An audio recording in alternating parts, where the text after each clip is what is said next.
Hi, everyone. McGuire here for Barry McGuire's Creative Real Estate Education Series.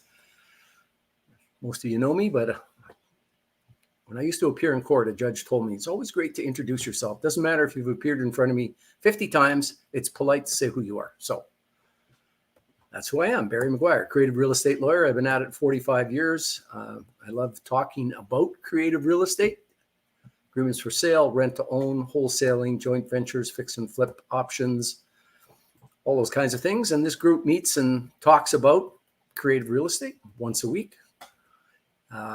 We have a website, barrymcguire.ca. You can go to that site. There's lots of interesting things to look at. We have things called home study kits. We're not ready to do live, learn about any of those creative things, you can look at my website and see what's on offer.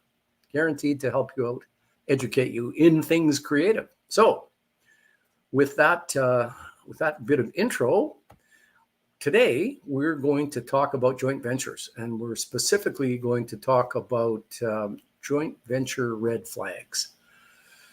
So tiny bit more intro before we bring Wayne in here. So joint ventures are a kind of contract.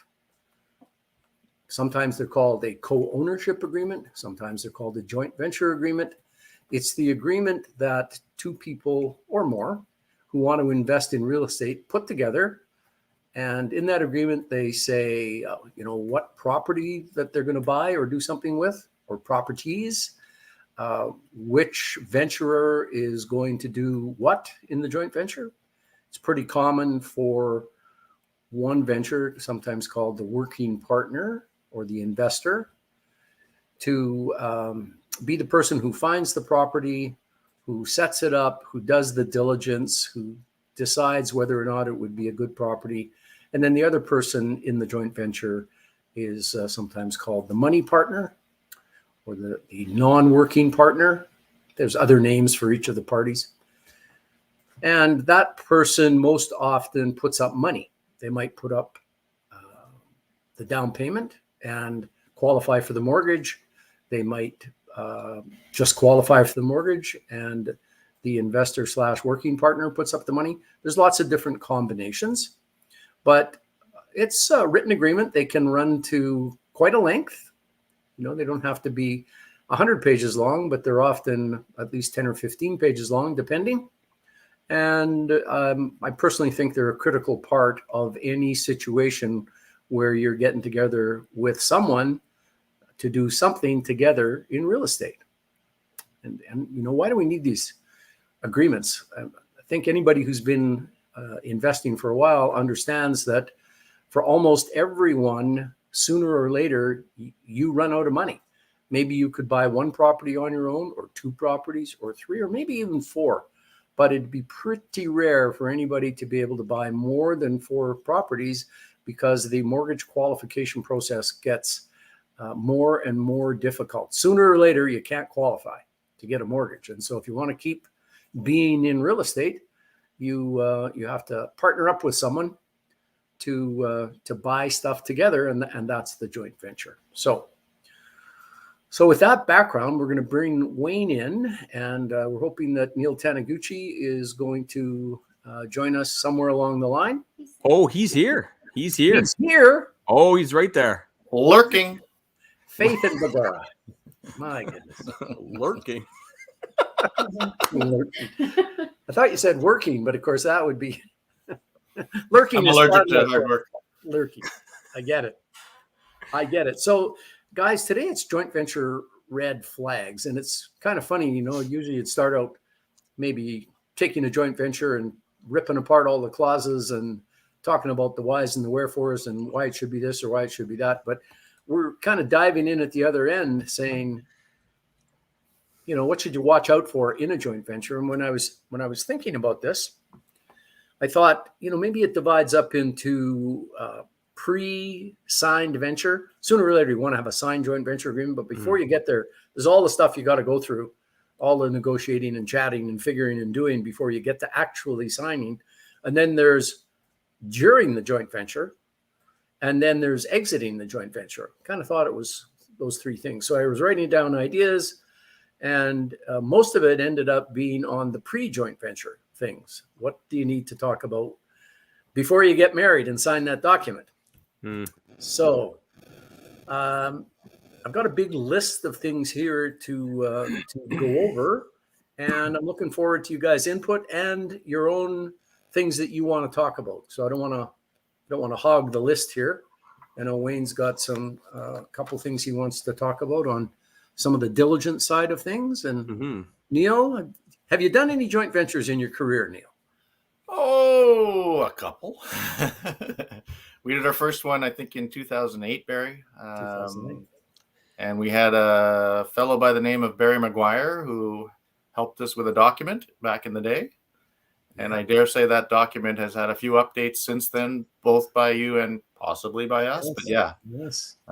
We learned something that you may or may not share about that. So you might want to put it down as something, if I don't talk about it now, that we talk about it later, that describes how the joint venturers are listed. And that's because, as you know, Barry, that very first one we did had an unfortunate circumstance for the other folks that we went in with. They were a couple.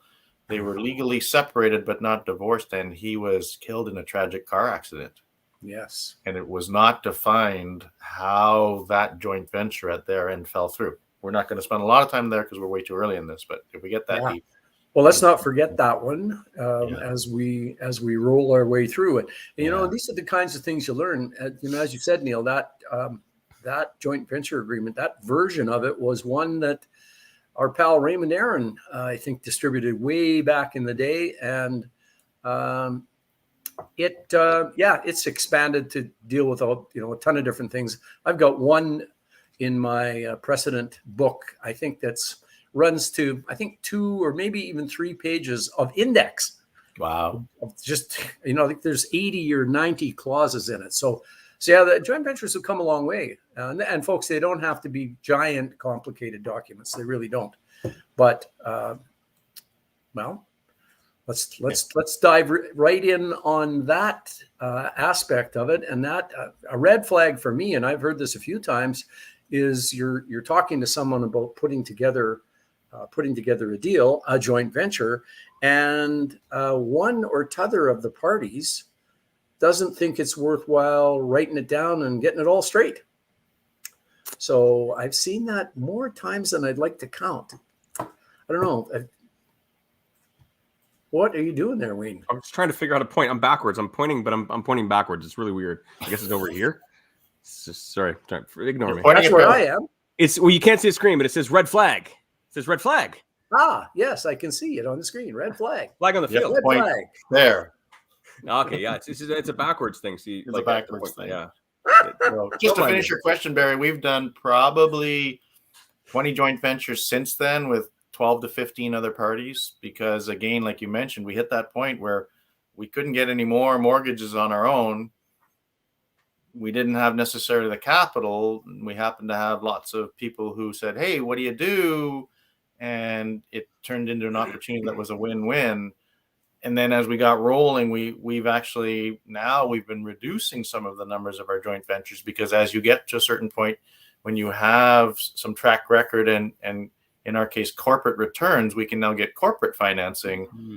So a commercial product, commercially adjudicated residential mortgage, based on strictly the debt ratios and cash flows, as opposed to our personal income and debt servicing. So, but yeah, joint venture was a key role it played in getting us to where we are today. Part of that rocket fuel that allowed us to get out from underneath being jobs that, quite frankly, we both liked doing what we were doing. Although no one likes the drivel part of your job, but the actual job part of it, we both had passions, Linda and I, in what we did. But we certainly enjoy our time right now more than we do in punching a clock. So. I think everyone, like you watch almost every new investor when they come in, to whatever networking event, and they all say this. And it's so important to know. Did we just have a lag there? Yeah, sorry about it. We're lagging a bit. Yeah, am I frozen or are you frozen? I'm hearing both of you folks. But Really? yeah. Okay. Don't worry about it. Donna says I was present. Sorry. Oh, I was. Say I was just again. saying- Say it again. No, I was just saying, I think I watch every new investor. They say the exact same thing, when they're first getting started out. That, oh, no, I'm not interested in working with anyone else. I'm just going to do it all myself. And then they all have that realization about 6 months later that, oh, shoot, you can't get that many mortgages, or, oh, shoot, you know what I mean? And then everyone has that realization and accepts it that joint ventures are just a part of scaling in real estate. Yeah, they really are. They really are. And so if it's inevitable that as you progress along your investment trajectory, if it's inevitable that you're going to need a joint venture, it's a good thing to know about some things to watch out for. So point number one was, if either party in your joint venture says they don't think it's worthwhile or worth the effort to write it all down in a joint venture agreement, I wouldn't be doing a joint venture with that person. I wouldn't. So that's number one. The second thing that I have is they might want to do a joint venture, but it's it's 2 pages long. And the first page is taken up with the names of the parties and the legal description of the property, leaving you 1 page to say, well, I'm putting in this amount, you're putting in that amount, and we're going to split the positive cash flow 50-50, and we're going to wind this up in 5 years and sell it and take our profit and do it again. And that's the whole extent of the joint venture. So not comprehensive enough is almost as bad as not having one at all. It's better to have a scrap of paper than no scrap of paper, but it's not much better. So that's my number two.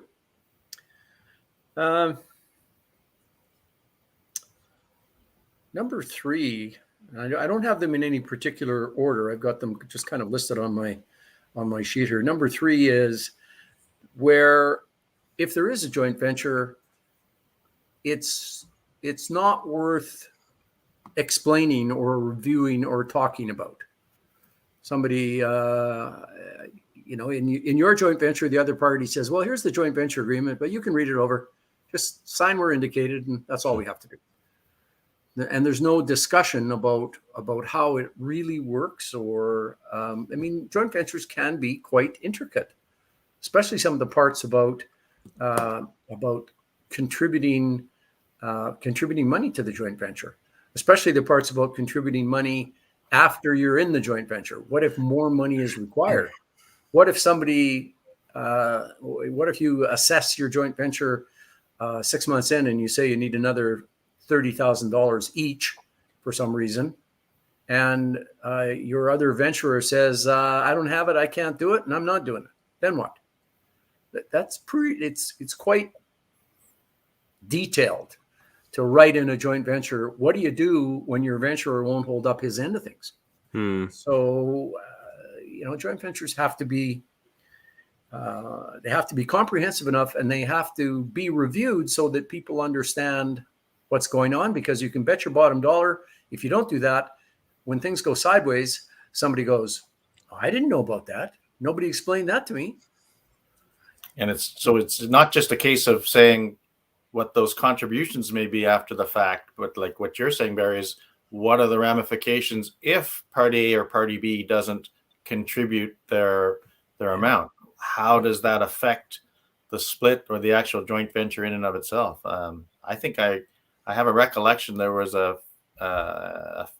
investor out there who was doing joint ventures, and one of his selling pitches was, I will put in all of the cash calls. You will never have a cash call from me. Mm-hmm. And as we've probably said lots of times before, never is a mighty long time. And if it happens to hypothetically be in Alberta, you may not have the pocket that you thought you had and the deep enough pocket. And all of a sudden you're going to your joint venture person going, yeah, things changed. And depending how it was written, if things change, then perhaps that percentage split maybe changes at that point in time, but only if it's in the paperwork. So thick documents aren't necessarily a bad thing. No, I mean, that's a classic example. And as you say, one of the ways of sorting out a situation where one person can't come up is that their percentage in the joint venture is often lowered by an amount and a ratio that fits with the amount of money that they're supposed to contribute and can't contribute. And sometimes there's a penalty tacked on top of that. It's not just $30,000 is the call, and you're not putting it in, and you put $30,000 over top of another number and say, well, okay, so your percentage is reduced by, you might say it's that plus another 20% off your chunk. So those can be quite complicated, and they're important to put in.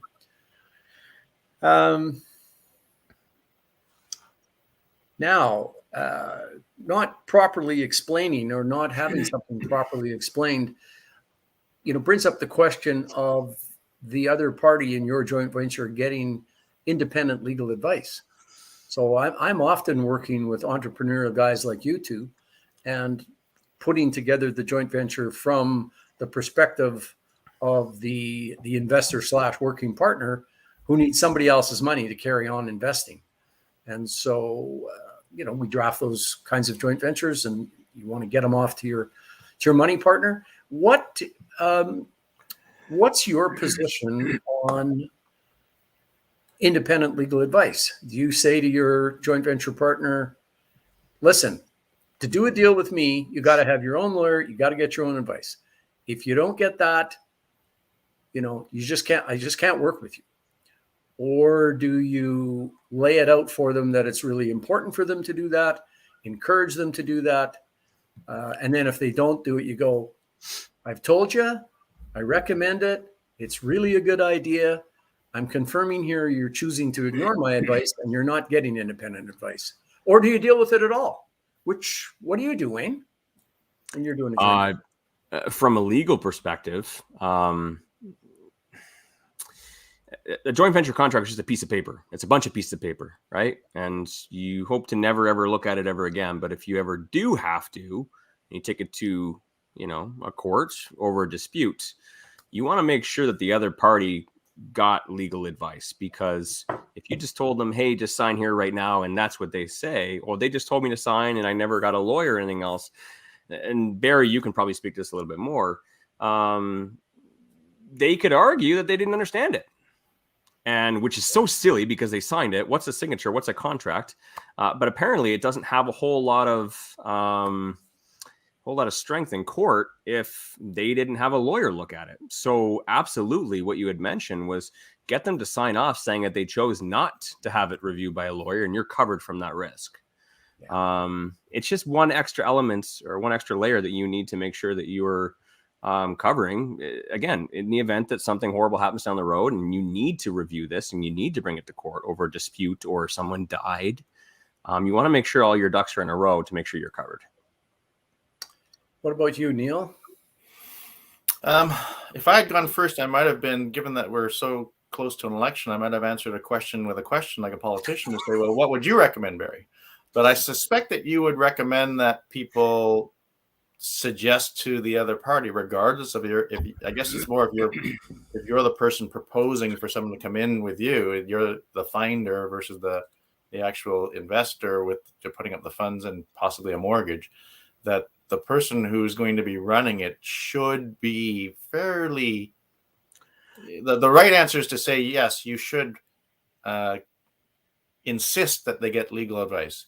That's right. Quite frankly, is we kind of cover it in the middle where we say, listen, we've gone through it.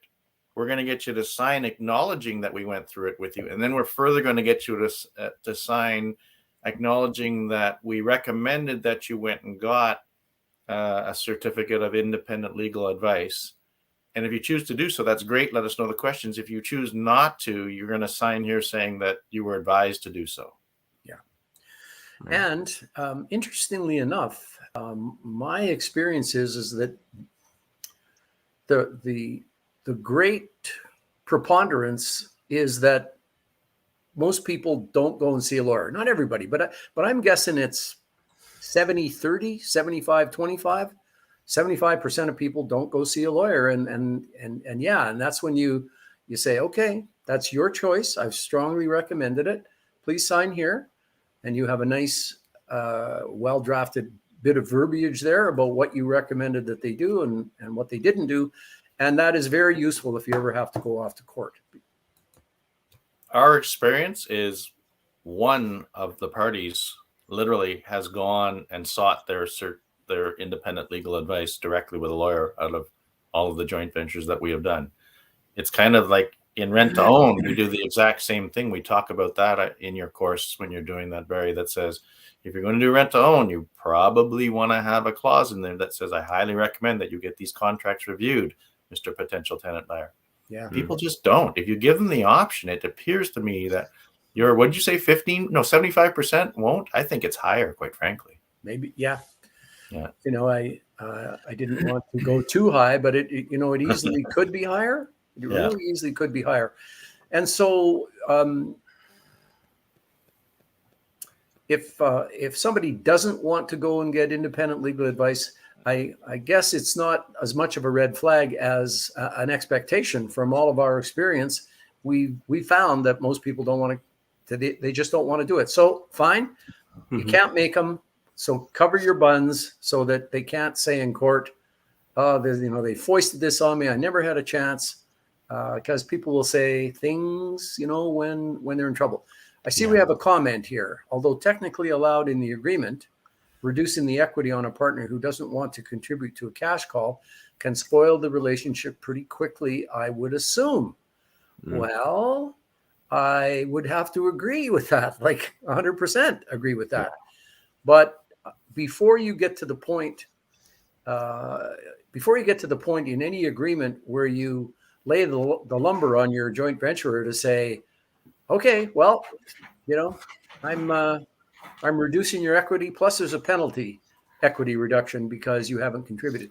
I mean, before you get to that stage, I'm guessing that in any relationship, even ones that aren't great, there'd be a lot of back and forth about where you're at in the deal, why you need the cash call, when it's required. Sorry, I can't give it right now. When can you give it? I mean, you never reach out with this big sledgehammer and pound somebody over the head with it.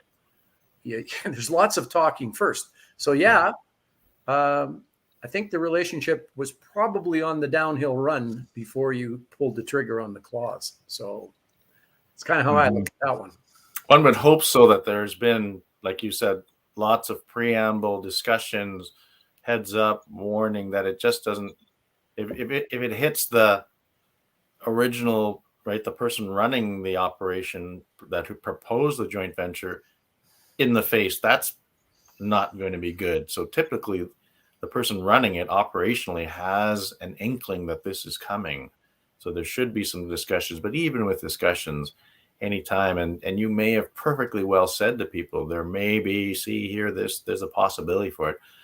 Nobody likes cash calls. Again, from listening in and around, there were a lot of multifamily joint ventures done up in your neck of the woods, Barry. And when the oil price crashed in 2015 and the rents fell away and the vacancies went up, there were also a lot of cash calls that nobody was expecting. Yeah. Right? So there was a lot of ouch out there. And I suspect the comment/question is true. There were some hurt feelings. Yeah. And that kind of leads into one of the other things I wrote down, and that is a lack of communication.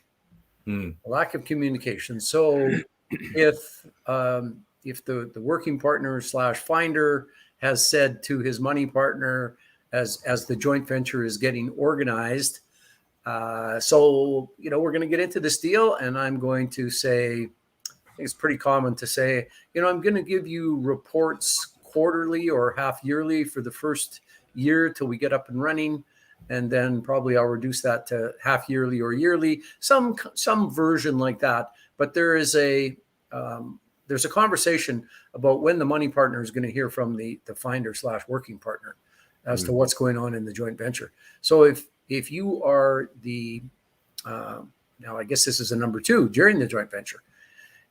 If you are the money partner and your venturer is not giving you the kinds of reports that he said he would in the time frame that he said he would, and then especially if the next thing you hear is it's a $30,000 cash call, without any kind of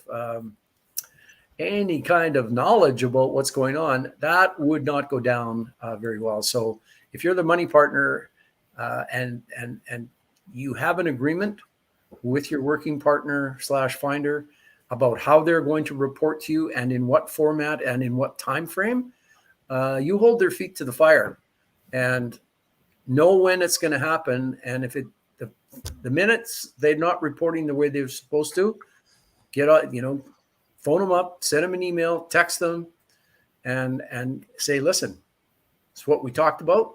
I know you're probably just finishing it off right now. Exactly when am I getting it? Because things can build up. Things can build up. Especially they can build up if you believe that, as money partners often do, they sometimes go into ventures with stars in their eyes on the bona fides and the talent and the expertise of their working partner, and they just can't believe anything would ever go wrong. So they just trust them and carry on. So I think it's a red flag if you're not getting reports the way the promises were made on the reporting side. So what else? Family joint ventures. It's kind of a red flag in a general sense. That dealing with family is difficult. And part of it is because things tend to get glossed over. It's hard to do any agreement with somebody if you don't have a relationship. Relationships take time to build.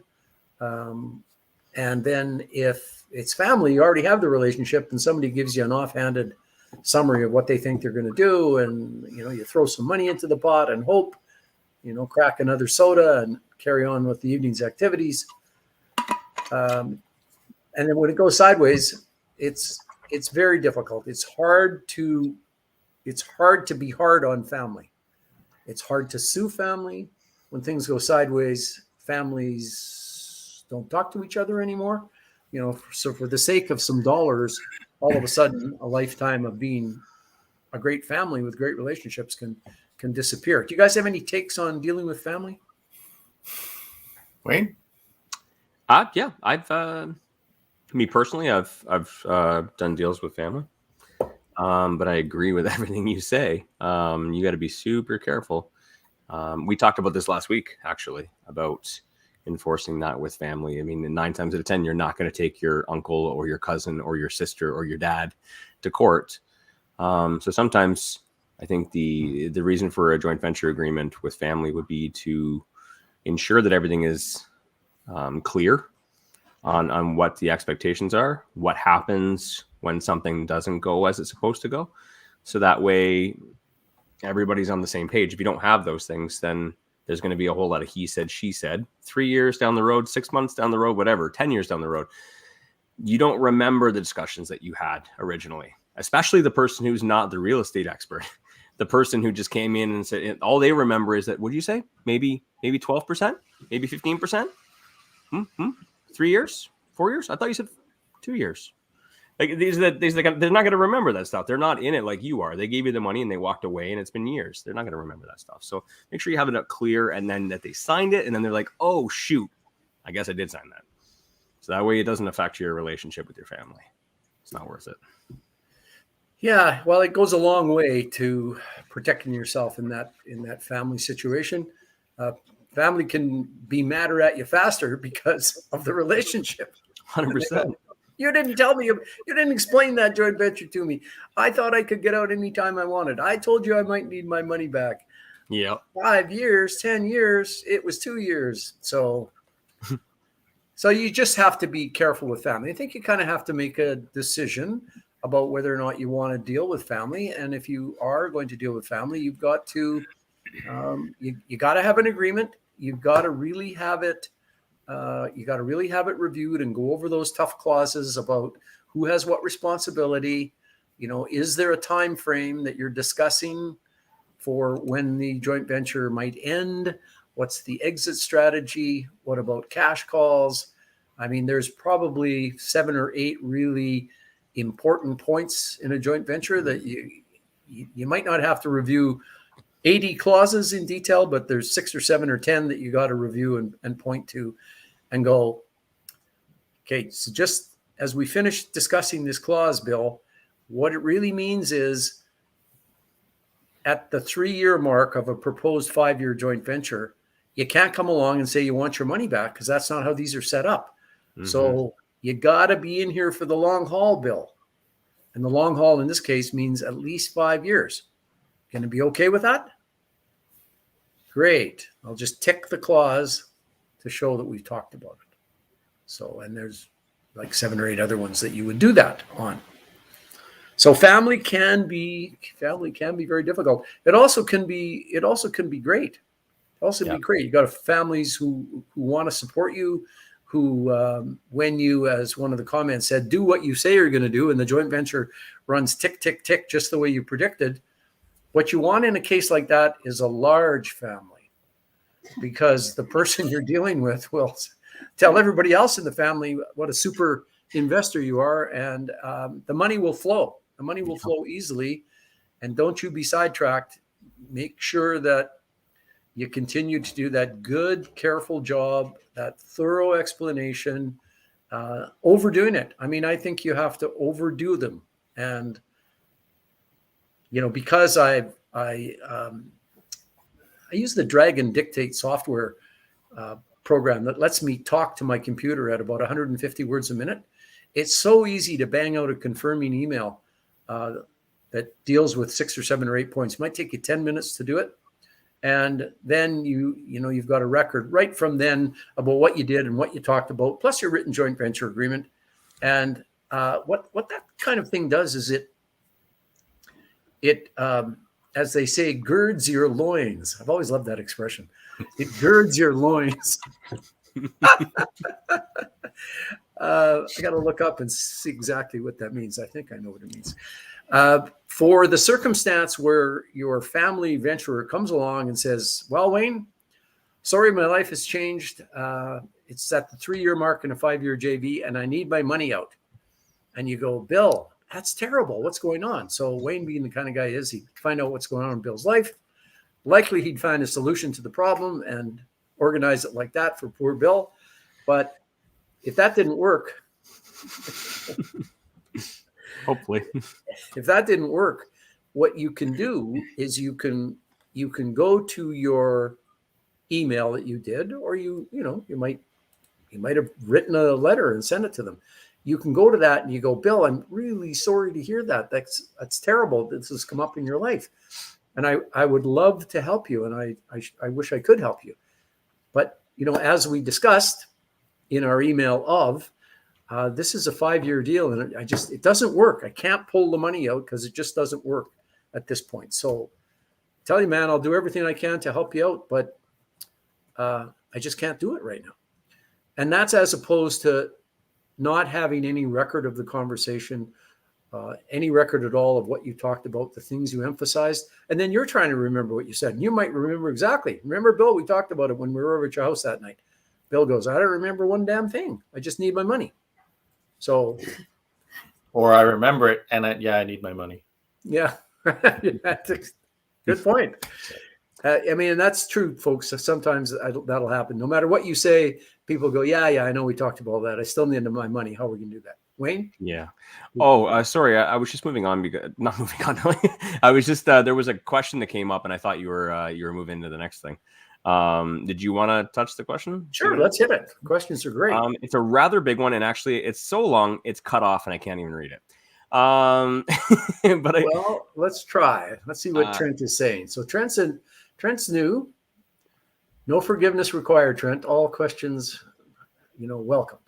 Tied up a deal, $900,000, money partner to pay all the down payment to close the deal. You could contribute $200K.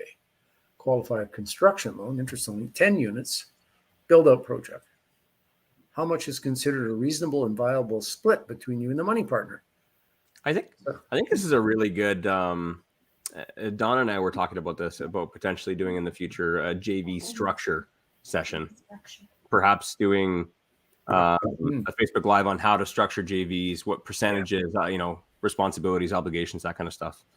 It's a Yes, pretty deep question. that's out of the realm, Trent, of what we're talking about today. We're talking about joint venture red flags, and this is about joint venture structure. I mean, the short answer is that the split is what you can negotiate, what's fair in the circumstance, and if it isn't fair, it's what you can negotiate in your own particular circumstance. So there's no real answer to that one, I think.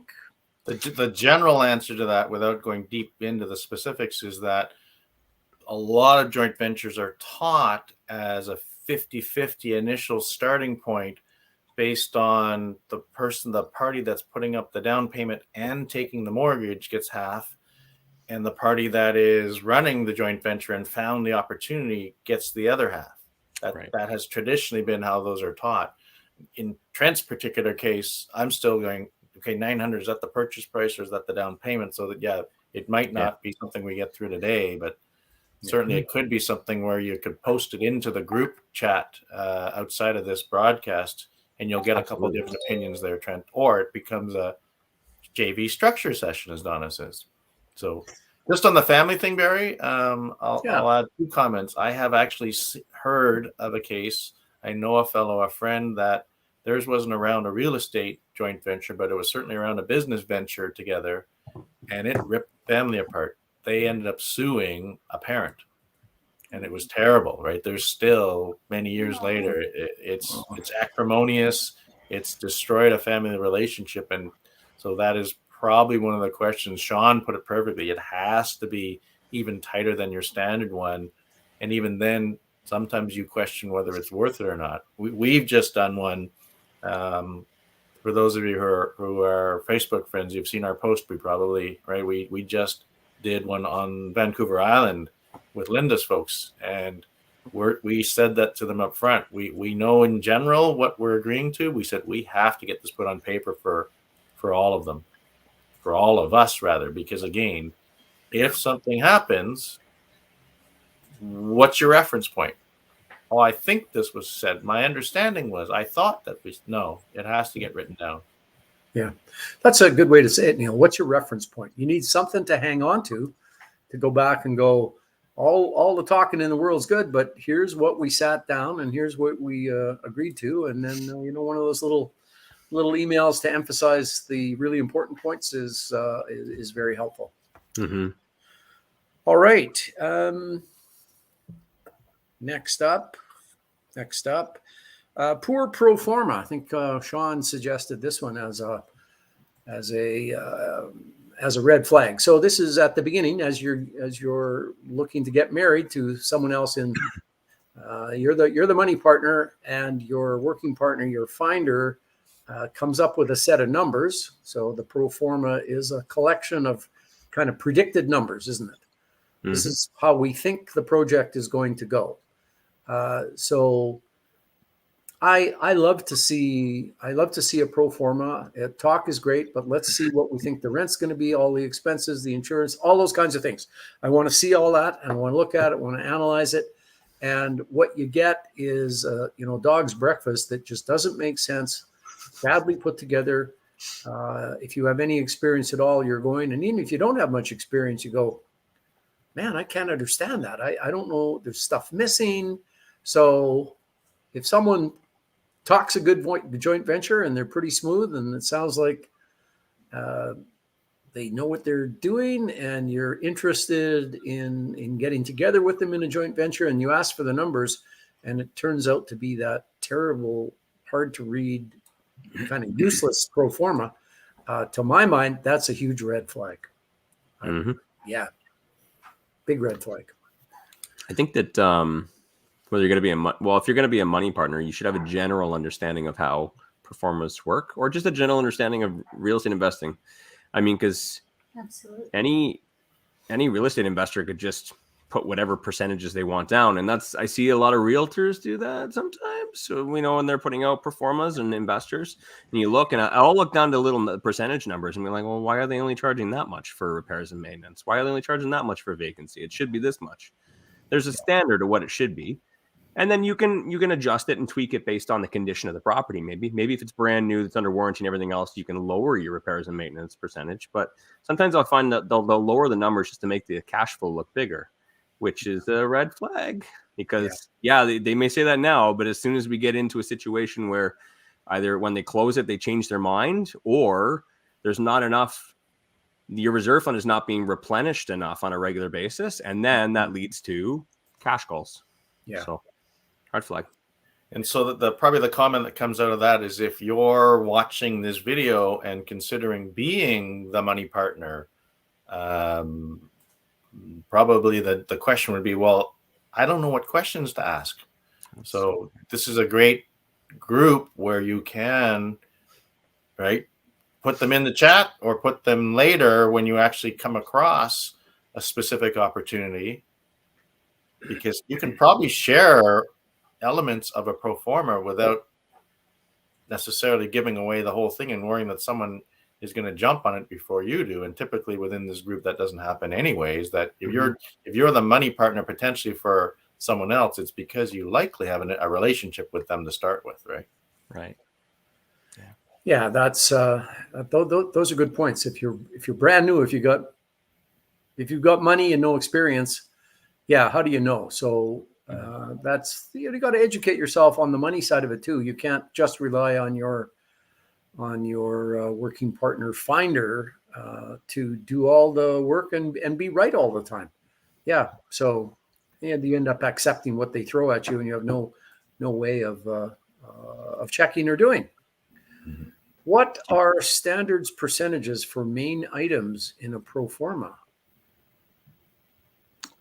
What's the standard for vacancy? What's the standard for repairs and maintenance? I'm guessing that's what.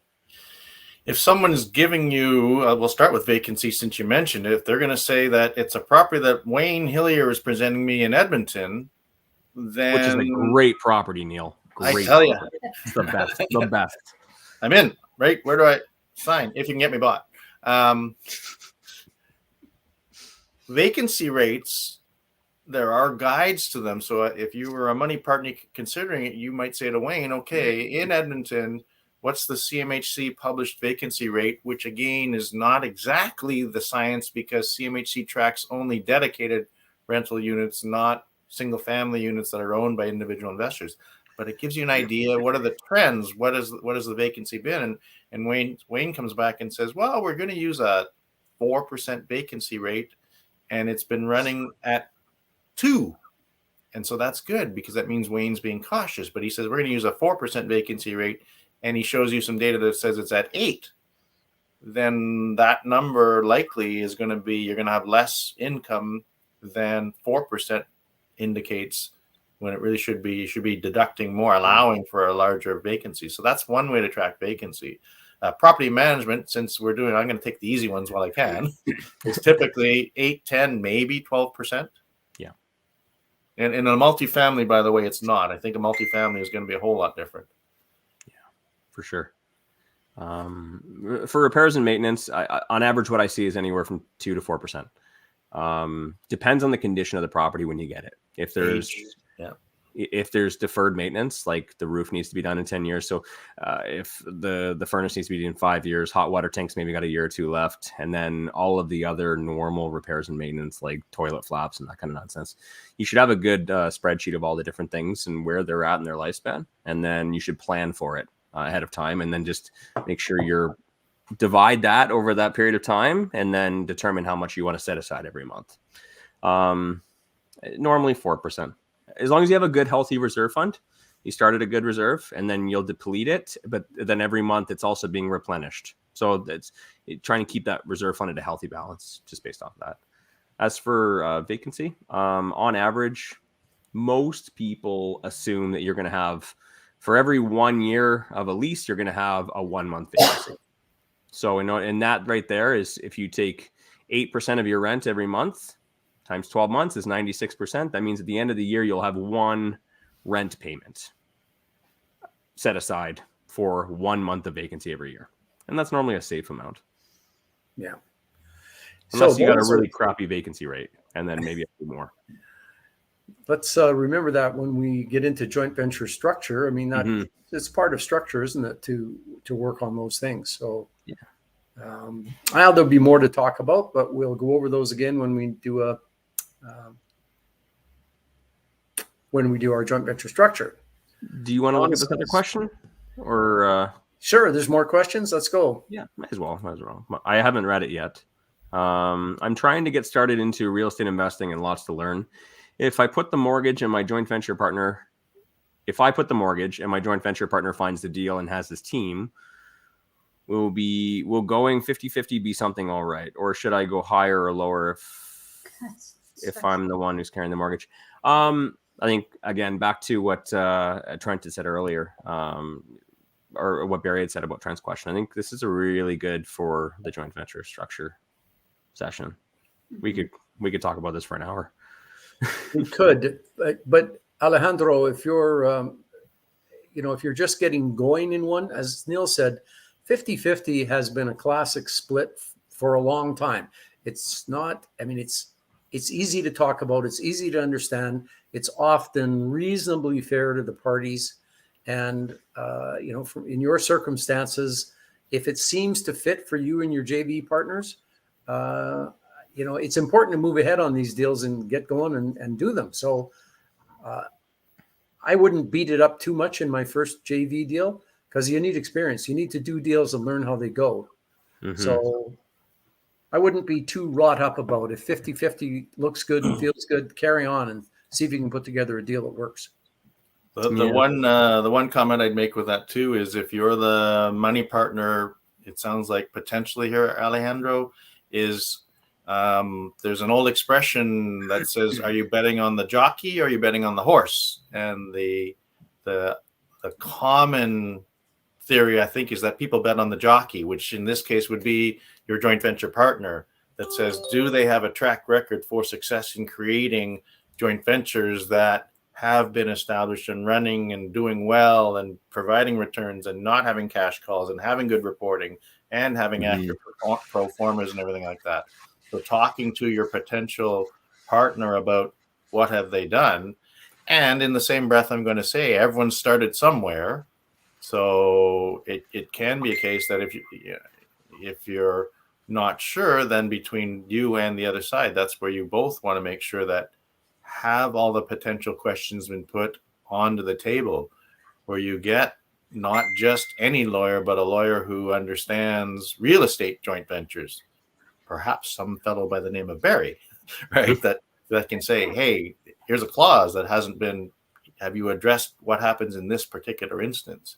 And that's how you can look at creating it. We talk about lots in all these courses, that win-win. Your partner wants the win as badly as you do. So how do you set it up for success out of the chute? Exit strategy. You got to talk about exit when you're entering. I like to see that there's been good discussion between the venturers at the beginning around what's the plan for this property. What do we think we're going to do? What are we doing with it? How are we going to run it? What is the long-term plan for the property? And sooner or later, long-term turns into short-term, and short-term turns into now. So there, you need to have a chat about exit. And exit can be, it can be all over the landscape. People like to sometimes say that, listen, I'm only committing for 5 years on this. You don't often put that exact thing in your joint venture because it kind of turns it offside some of the tax aspects. That's also part of structure that we can talk about. But between yourselves, you can go, listen, we're committing to each other for 5 years. We think it's going to do this within the 5 years. And but at the 5 year mark, or probably at the 4.5 year mark, we're going to talk again about whether or not we want to renew or whether somebody wants to exit. So exit, whatever form it takes, should be discussed at the beginning and not when somebody's screaming to get out. So that's exit. What do you guys do on your exit? Do you have a Neil? Do you have a style in your joint ventures? Do they vary widely from venture to venture, or do you have a particular strategy and style in yours? You say, folks, this is how we set them up. This is the exit. In our case, Barry, typically the joint ventures for years have centered around that the asset is a single family house that gets rolled into our rent to own portfolio, and we manage all of those aspects for the folks.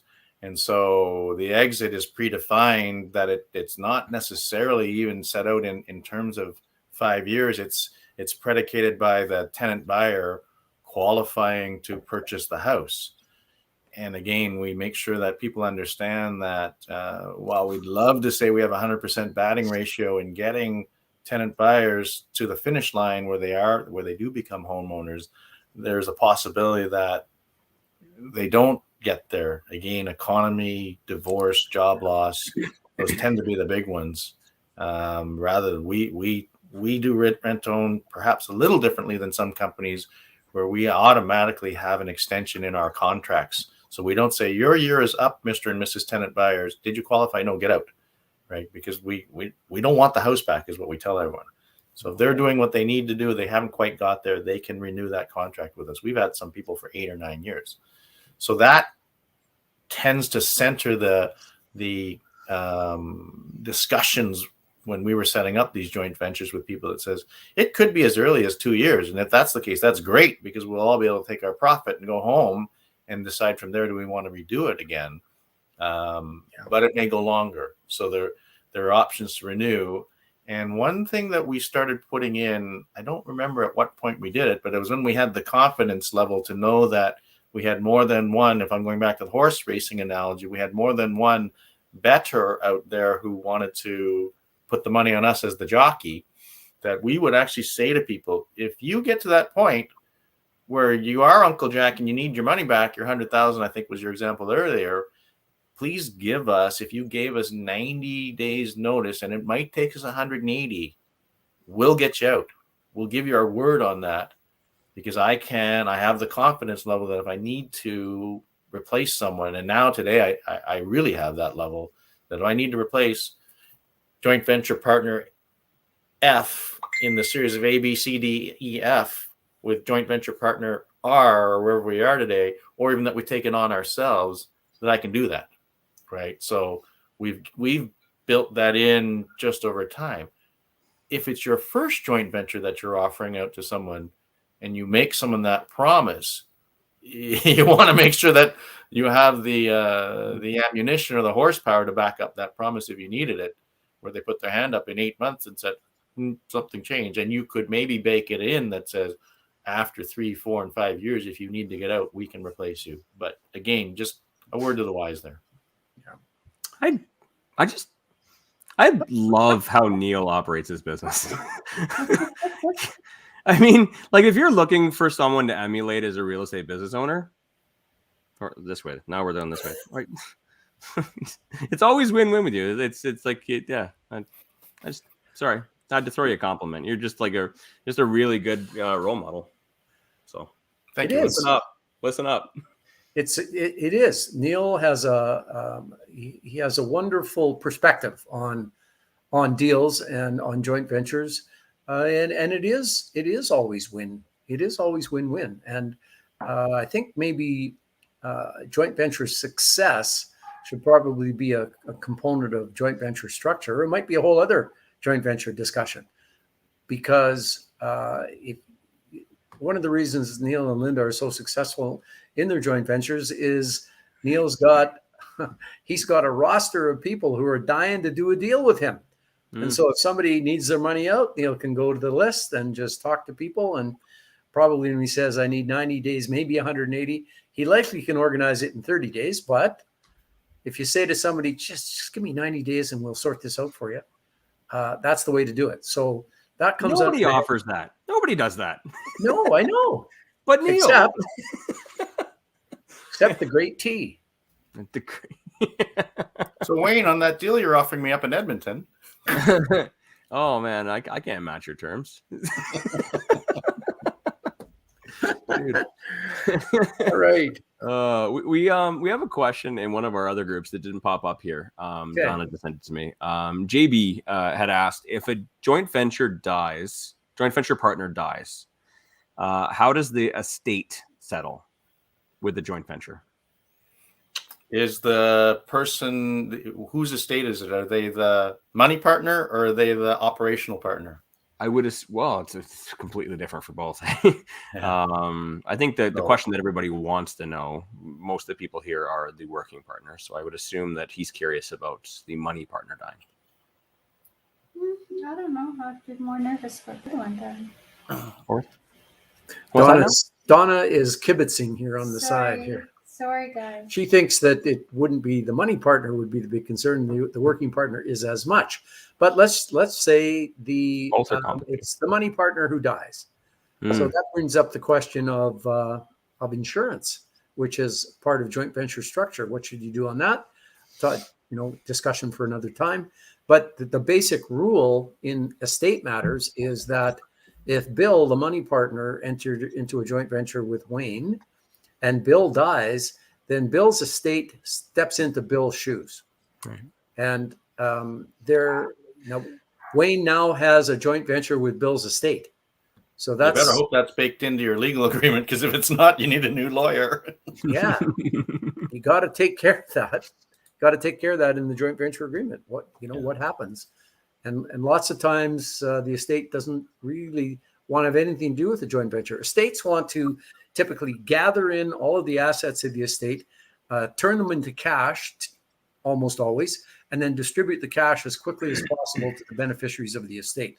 So even though the agreement requires the estate to continue to be your joint venture partner, they probably don't want to do that. It's probably not good for you. So that's a structure thing. But it's probably a good question to ask every single person in the room or watching this video or in the group who has investment properties, regardless of joint venture or not, is what would happen in that. Again, I have no idea why we use hit by the bus, but in the hit by the bus scenario, we got asked that question lots by some of our potential joint venture people in the day, to the point where we said, what would happen if both of us, weren't there? We weren't capable. We couldn't run it anymore. And we were able to come up with the idea that said, we partnered is too strong a word, but we have an agreement with another investor couple that if that were to happen, that they would oversee our company. They would be hired on to probably run our company in the interim until it could all be settled out. But if you think about it, all of you who have rental portfolios, what is your plan? Do you have a contingency plan?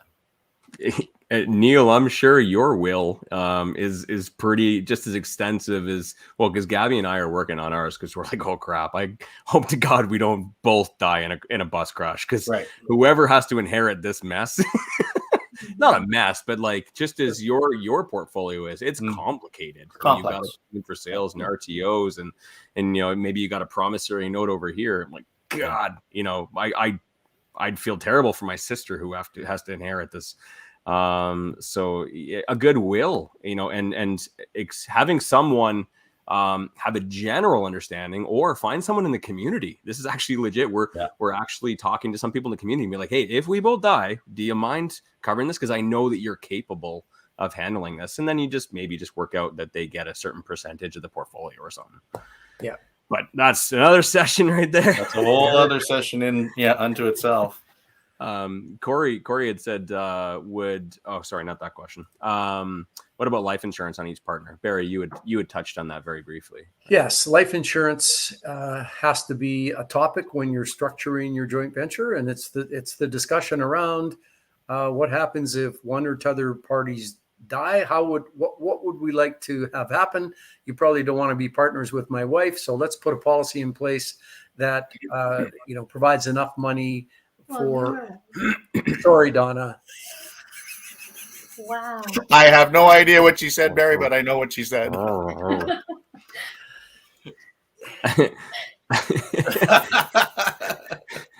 about Donna is in the room, folks. So yeah, I mean, insurance can cover this problem off nicely, and it can be you just say, listen, it's a cost of doing business. We don't want to run into this horrible problem. All right, I got one more to talk about before we get to last questions, and we're near the end of our session here, and that Do is. you mind if I cut in here, Barry? Because like a lot of these questions today, sorry to cut you off. There's a lot of these questions today. I mean, is covered in like the JV courses that you guys put on. Obviously, you have Rapid Cash, you got joint venture, and everything else. But Donna had put this in the comments, the booster pack, which, if I recall, is a product that you guys offer on the website that covers JVs, options, and fix and flips. A lot of this stuff would be answered. If you guys are looking, for more education on joint ventures, I'd highly recommend checking the link down there below, because that's a good one. It's terrific resource. And it's going to cover all this stuff that you're asking. Well, it's going to cover a lot of it. I'm not sure it's going to cover it all, and not to cast aspersions on my booster pack, for God's sake. I don't know. I just assume I might not cover it for you. It's a great foundation to get some basic learning and tools in your belt, and then it can lead to some of the questions that you need to be able to ask of people and further discussion. Yeah, it does deal with a whole bunch of stuff. Mm-hmm. Thanks for reminding us about that, Wayne. That's good. Last item I wanted to talk about, and it's important in joint ventures, and that is that a lot of lenders these days say in your mortgage application that they want to know. So you're applying for a mortgage. They want to know if there is any other person who has a beneficial interest in the property. So the person applying for the mortgage is the money partner. He's putting up the down payment. He's qualifying for the mortgage. You are the silent partner, the working partner, the finder. But it is you who has a beneficial interest in the property because you're probably not going on the title. So this is something that different lenders treat differently. I've called up lenders and say, what do you mean by that? Well, they go, okay, well, we just want to know that the person isn't borrowing the money to give to their dodgy cousin who's, been in the slammer 5 times and has a reputation as a fraud artist. That's what we're trying to protect against. Others say, well, we just want to know, does anyone else have an interest in the property? And if they do, we want to know who that person is and what interest they have and why, if they have an interest in the property, are they not on the mortgage application? Mm-hmm. And a different lender answered it a different way. So because I know that many lenders want you as a borrower, if you're the person qualifying for the mortgage, make sure you have a chat with your lender at the branch or your mortgage broker on that question. So does this lender care if someone else has a beneficial interest in the property? And then discuss with them how to manage that. It's an important question. You don't want it to show up on signing day when you have to swear a statutory declaration saying no one else has an interest in the property when you have a working partner that isn't going on title. So that's my last comment for tonight. But what about more questions? Are there any more questions to answer, Wayne? I think we got through most of them. Someone made a comment here earlier about the most common missing pro forma line expense that I've seen lately is bookkeeping and accounting, especially when the property is being purchased by a corporation. Corporate taxes are way more expensive than personal taxes. So these expenses can be significant, especially if the cash flow isn't projected to be under $1,000 a month. Yeah, $1,000. Yeah, you got to allow for bookkeeping and accounting, and it's different if it's a corporate thing. I know that my corporate return for my professional corporation, which is not very complicated, is 5 times or 6 times as expensive as my personal tax return. So anything in a corporation costs you more on the accounting side. And if you grow a portfolio and you have lots in there, you got to budget for it. So you need to know what that line item is. All right. I'll ask a question if there's no other questions, Barry, based on your last one. Yeah. So the bank and the qualifying, are there any other parties with interest? From your side of it, have you ever heard of a bank coming back afterwards and saying, what is this? You had knowledge that you were going into a joint venture. Have you ever heard it where it came back after the fact and the bank went and pulled the loan and called the loan even after the funds had been advanced? No, I haven't. I haven't seen that. On how can I say this? On a practical basis, what I believe and what my experience is that once a loan is put in place, as long as the payments come in and there's no issues, then the bank leaves it alone. Bank policy and the way they make money is they're continually analyzing how to chop expenses, and that means chopping staff time. And so the key for them is they're getting their loan payment every month and there's no other red flags to cause them to do any deeper dive. So I don't think they do, as long as it funds and everything's going along smoothly. Doesn't mean they can't. Doesn't mean they couldn't give you heartburn by doing further investigation after the fact. But it doesn't seem that they do. I suspect that clause mainly has to do with the days of the straw purchase and running the values up when there was collusion, even at bank official level and appraiser level. That sort of thing. It then makes it so there's a violation that allows them to maybe have a lawsuit or even criminal charges brought. But for the sake of a joint venture agreement, it's nothing I've ever heard of, but I just wondered if you had.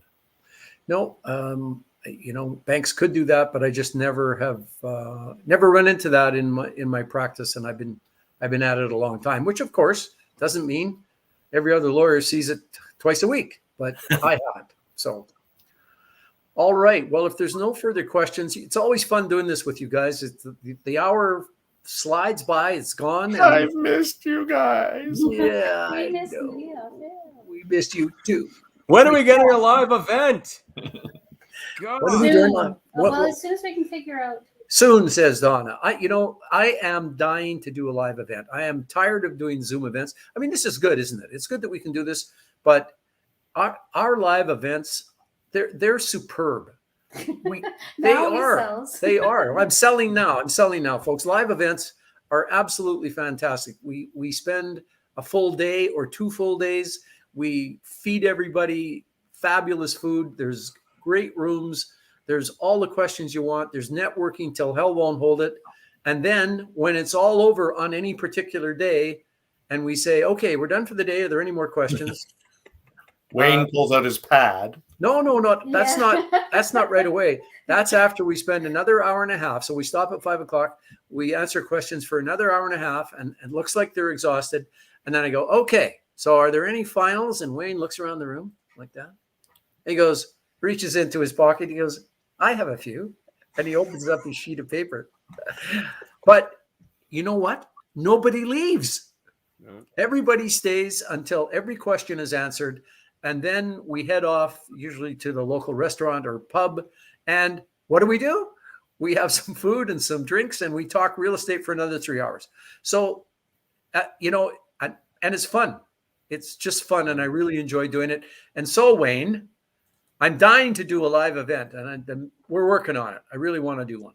All right. Or 2 or 3. I want to do a bunch. So. Did you say in Mexico this winter? Is that what you said? Ooh. Resort? Donna's working on that too. No. All right. I'm going to sign off now. Thanks, you guys, for showing up as always and doing a great job and contributing. Thanks, everybody, for tuning in and listening and suffering us. Sometimes it's suffering, I know. And we'll see you next week. Good night, everybody. You guys. Bye.